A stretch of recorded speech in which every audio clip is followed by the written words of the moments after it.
मी पाहिलं की ज्या वेळेस मुंबईला मोठा पाऊस झाला होता, 26 जुलै का काय तारीख होती, का ती तारीख माझ्याकडून चुकू शकते, पाऊस धबडक्यानं चालू झाला, सगळी मुंबई भरली आणि ती मुंबई भरल्यानंतर मी वर्षा बंगल्यावर गेलो, ऑफिसमध्ये गेलो, 10-11 वाजले होते.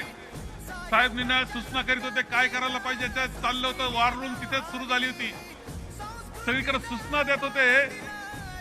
त्यावेळेस पाहिलं का 12-1 वाजेपर्यंत मी थांबलो, सतत काम चाललं होतं. साहेब म्हटले जा बाळासाहेब आता जा घरी जा.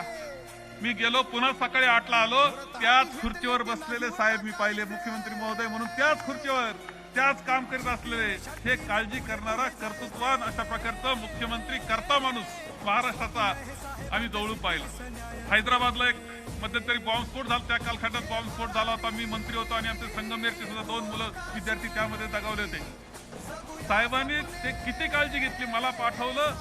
प्रत्येक अर्धा तासाला फोन यायचा का बाळासाहेब व्यवस्थित चाललंय का नाही. साहेबांचे जसे असे किस्से आहेत, तसे काळजी करणारा करता नेतृत्व, हे सुद्धा अनेक गोष्टी सगळ्यांच्या मनामध्ये दाटून आल्याशिवाय राहत नाही, ही वस्तुस्थिती आहे.